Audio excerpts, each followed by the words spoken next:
Coming up in tonight's bulletin, Chairman of the Public Accounts Committee, Gordon Dasililo, raises serious concerns over public servants awarding themselves consultancy contracts with external funding. Member of Parliament for Central Guadalcanal and Minister of Foreign Affairs, Chanel Angovaka, raises concerns over mining practices at the Gold Ridge mine. And the Correctional Service of Solomon Islands became the first institute in the country to receive full registration and program accreditation from the Solomon Islands Training, Education and Skills Authority today. Hello, you're watching SIBC's TV News Bulletin. I'm Eliza Kukutu. The chairman of the Public Accounts Committee and member for Central Honiara, Gordon Dasililo, has raised concerns over the conduct of certain public servants who have awarded themselves with consultancy contracts with external funding. Alex Dedamu has more on this story. Chairman of the Public Accounts Committee and Central Honiara MP, Gordon Dasililo, has raised concern over the conduct of certain public servants. Speaking during the Committee of Supply debate on the 2025 Supplementary Appropriation Bill, Mr. Lilo said some public officers have awarded themselves consultancy contracts using external funds, an act he says goes against public service regulations and should not be allowed. We have noted that three big departments below are paying officers who are employed by the Public Service or the Teaching Service Commission or OSEMIA. These are two different things. Yeah? If you are employed in the public service, you must be strictly under public service. If you want to procure their services, tell them to resign before you engage in more. You mean Mara really selling the country in this way. Lilo added that any public servant wishing to take up consultancy roles in government-funded projects should first resign from the public service.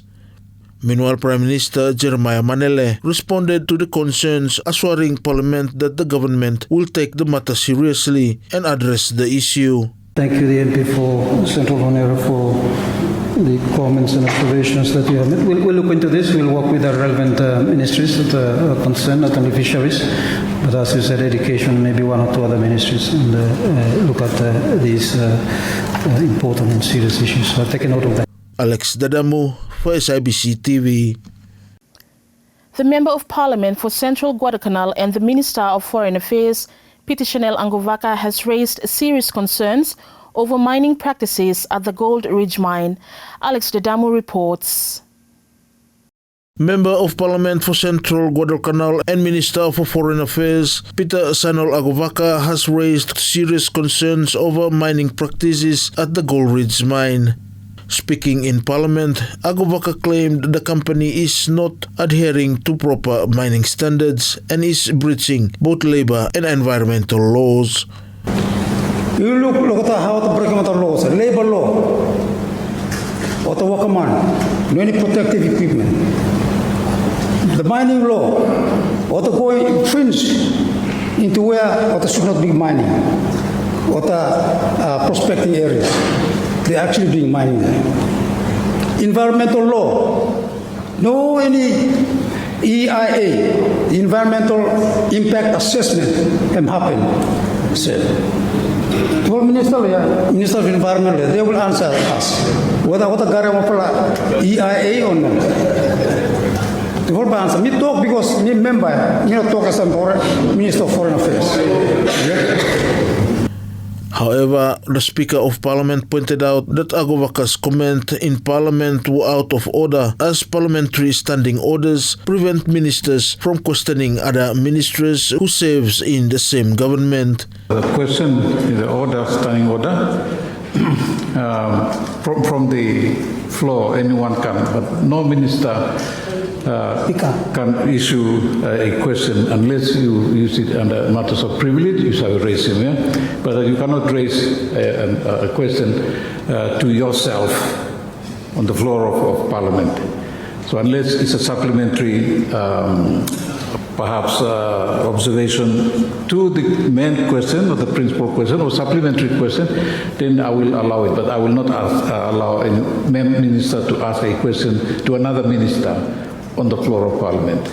Not in outstanding orders as yet. Thank you. In response, Minister of Mines Derek Manwari assured that concerns raised will be addressed through a new mining agreement which is now under review. The Minister of Mines, Law Stephen Blomi, we have noted the need for the company for fulfilling community obligations to them, as I've outlined Law Stephen Blomi. And these are the issues where a lot of these issues has come to the attention of the ministry, where I'm raised by colleague Minister Lohia and others. As I've said, the mining agreement has lapsed this time. I'm good at raising everything. The mining agreement. We have an opportunity to correct this problem. Problem there.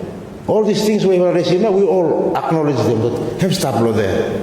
Halfway we go about it now, we have to collectively deal with that. Not only the Minister of Mines and Minister of Police, but also the communities. If you any good idea, this is a national project. And it has to be a combined effort for him to deal with it. And this is a very important source of revenue for country below Yumi. And I would welcome inputs from you too for time the solar mining agreement under review this time. Share with us. We deal with this national project. For him, become a good project for him. That is the source of revenue for country. The forestry industry is going down. Now we have the mining sector coming up. So the mining agreement under review this time, it provides a window for us to look at how we can improve all these areas. This one, every area, everything you will talk about, attention law ministry, and we will be factoring all this in the mining agreement review. I'm good to myself to confirm that these issues are there. It's a long-standing issue. We have to find a solution for me addressing once and for all. Alex Dadamu, SIBC TV. The Correctional Service of Solomon Islands became the first institute in the country to receive full registration and program accreditation from the Solomon Islands Training, Education and Skills Authority today. Simon Tavake reports.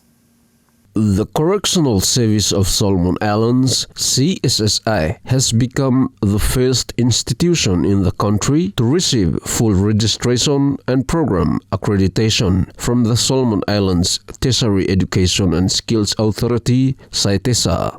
In his speech this morning, the CSSI Commissioner, Maktas Farao, said the achievement will pave the way for continuous improvement in the quality of the training and enhance regional recognition of the force and its capabilities.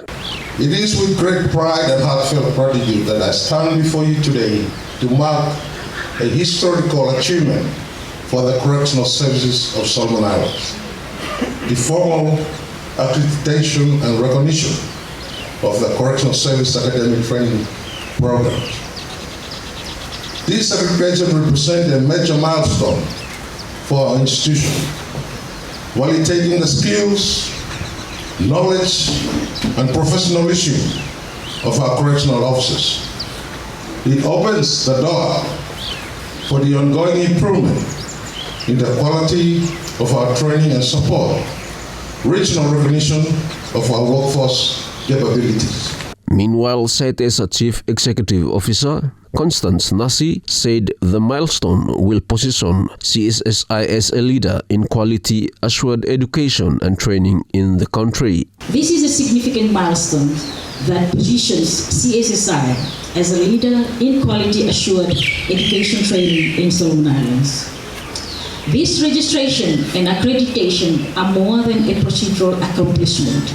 It is a powerful endorsement of CSSI's capacity to deliver quality assured, nationally recognized and industry relevant training.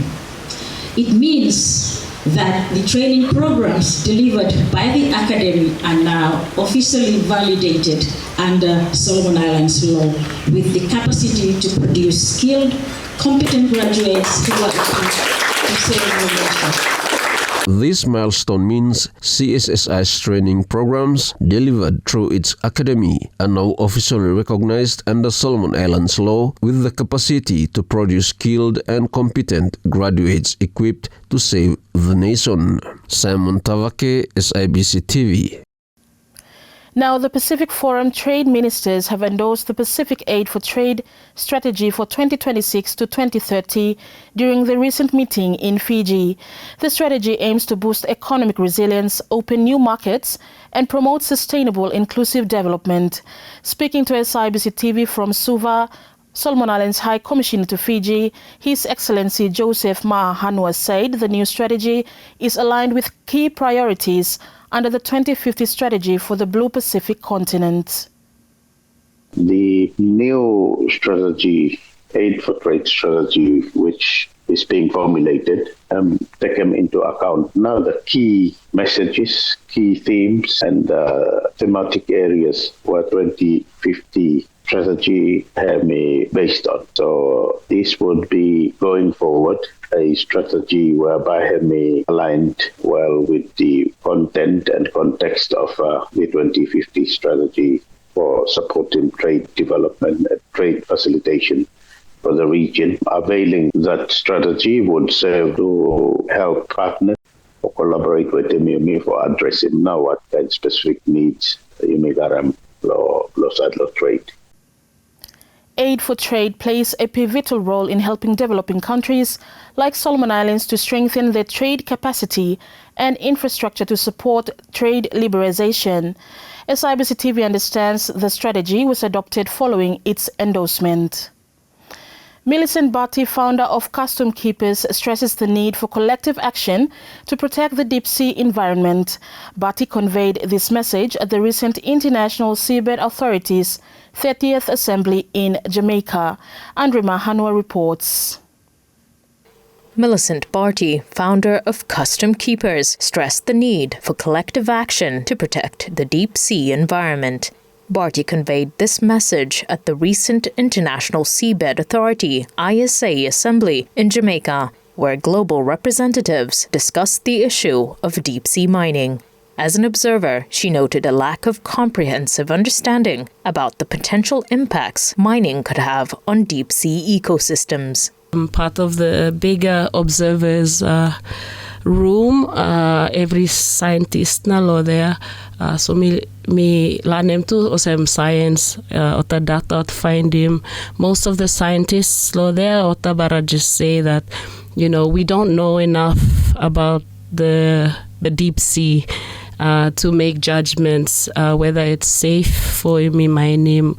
But every scientist acknowledge him that there is life at the bottom of the sea. Member states of the Melanesian Spearhead Group have placed a moratorium on deep-sea mining until there is sufficient evidence about its potential environmental risks. However, several Pacific Island countries remain open to exploring potential opportunities in deep-sea mining. Acknowledging that, for some of our Pacific brothers and sisters, otno garem any other resource more, yeah? So, this one mining the deep sea for minerals and one for a space where it's a garem income for countries blocketa. But him ironic too because we have so much ocean. So for Solo, you mean 98% ocean, 2% land. And that goes for the rest of the Pacific, yeah. And fishing and, fishing's a big part of our income, our economy. So, and then also you may face with them climate crisis. So it's a little bit ironic that, we have this as a resource, but at the same time we want to damage the bed of the ocean. During the 8th session of the Assembly, Barty made an intervention highlighting the strong cultural ties the Pacific people have with the ocean. If you consider him heavens always above, then for life where him below, yeah, beneath us, life low deep, you may know some heaven blocketa.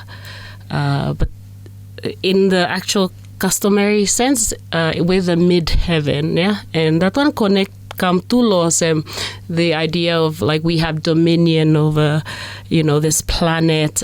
So to me, like that dominion doesn't mean dominance, which is what's happening, with corporates and politics coming out like dominating now the areas.